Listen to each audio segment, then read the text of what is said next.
de practică pentru ideile tale.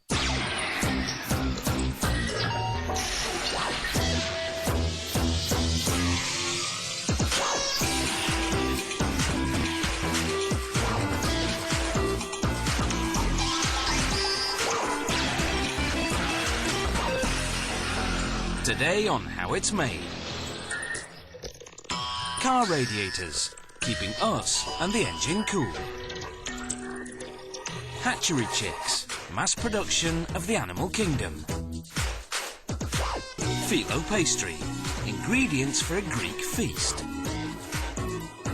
And cross-country skis, from telemark to touring and all-terrain. But first, when petrol in a car engine burns, up to 70% of the energy generated converts into heat. A lot of this heat goes out the exhaust system, but much of it stays, heating up the engine. The car's cooling system prevents overheating, and the key component is the radiator. A water and antifreeze mix absorbs the heat generated by the engine. The fluid then flows through the radiator's tubes to cool down. The tubes are made from paper-thin brass. Rollers bend the 4 centimetre wide strip into the shape of a flat tube. The tubing then runs through a vat of bubbling hot molten lead.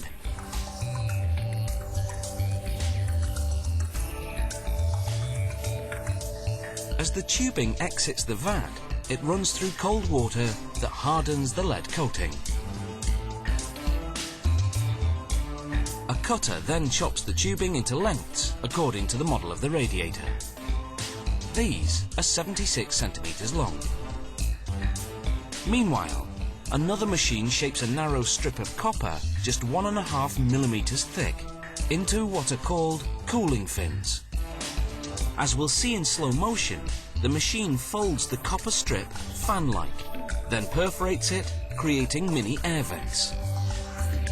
When the hot fluid runs through the tubes, these fins will transfer the heat to the air flowing through the radiator.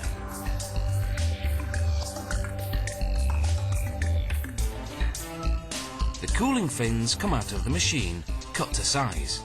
Then workers manually stack the tubes and fins one on top of the other.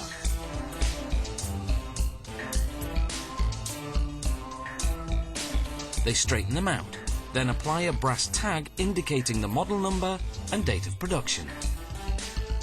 Then they compress and strap the components together.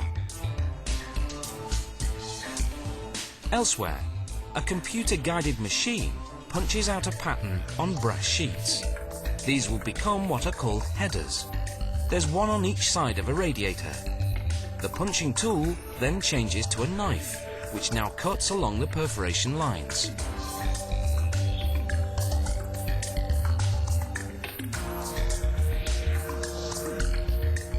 Using a press, each header is bent, then slots punched for the radiator's tubes.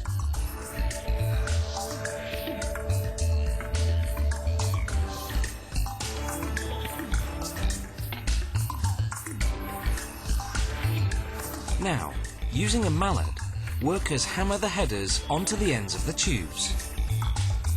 The banging inadvertently closes a few tubes, so they're reopened using a special roller.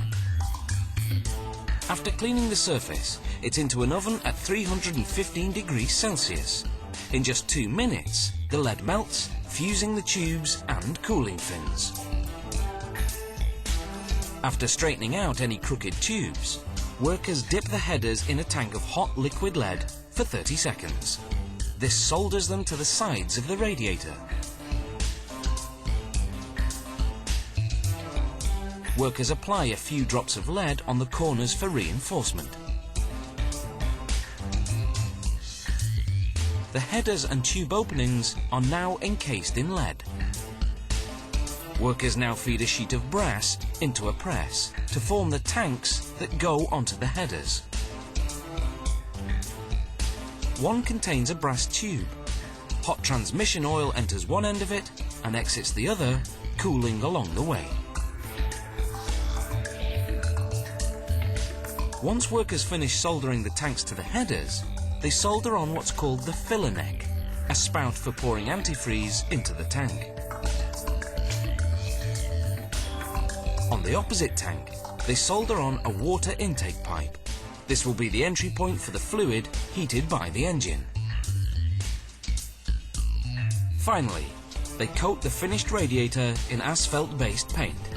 The asphalt content makes the paint heat-resistant and protects the radiator's cooling fins.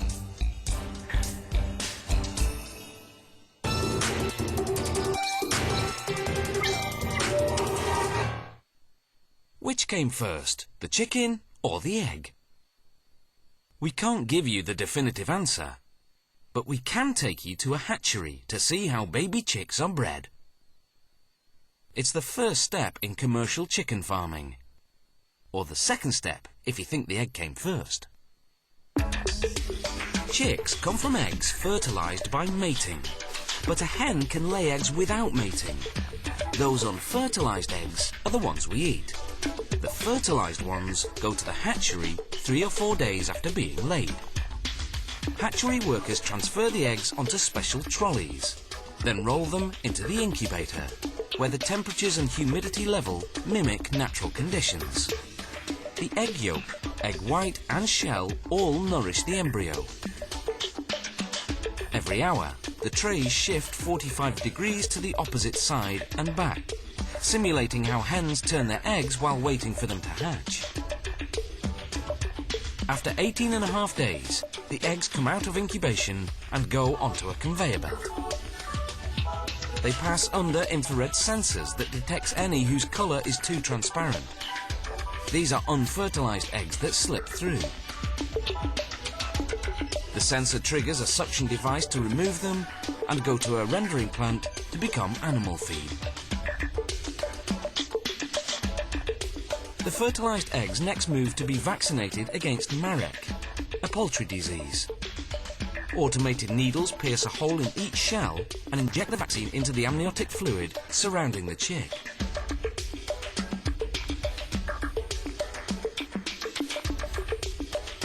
Now a suction device transfers the eggs to hatching trays, 168 eggs per tray. Around 150 can be expected to hatch. The rest die in incubation or have physical defects. Day 19. The chicks use their beaks to crack a hole through the shell. After 6 to 8 hours, the chicks finally emerge from the shell. They're covered in short feathers called down.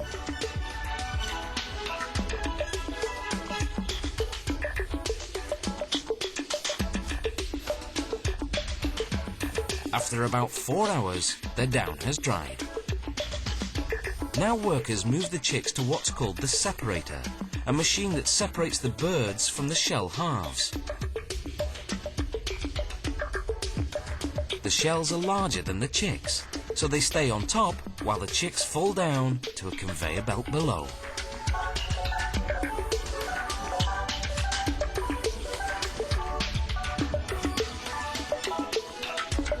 The shells, which are high in calcium, go to a rendering plant.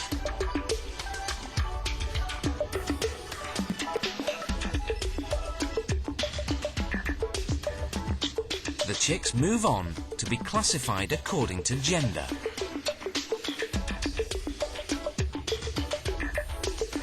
Workers put the females down one chute, the males down another. They determine the sex by checking 2 rows of feathers. If one row's shorter than the other, the chick's a female. If the rows are the same height, it's a male.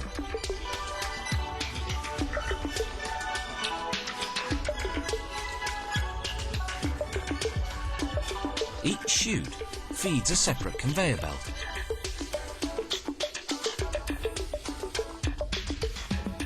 An optical counter tracks the number of males and females.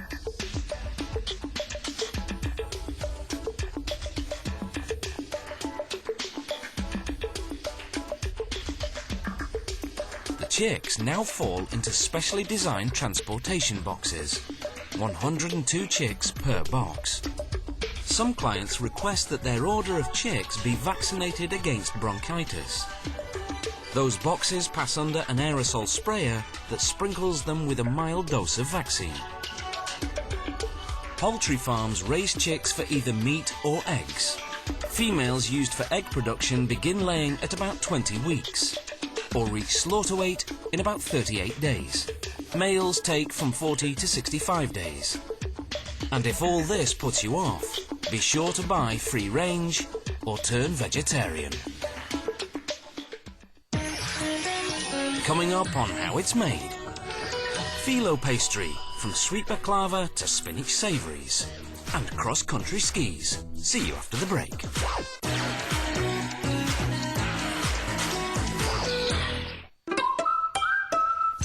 Rămâi aici. Programul continuă cu practică. În această seară la 21:30, pasionați de vechituri, capodoperă unică inspirată de antichități. Iar de la 22, Jeremy Wade caută o adevărată bestie în Japonia, monștrii apelor. Curiosity, la 23. Putem supraviețui unui atac extraterestru?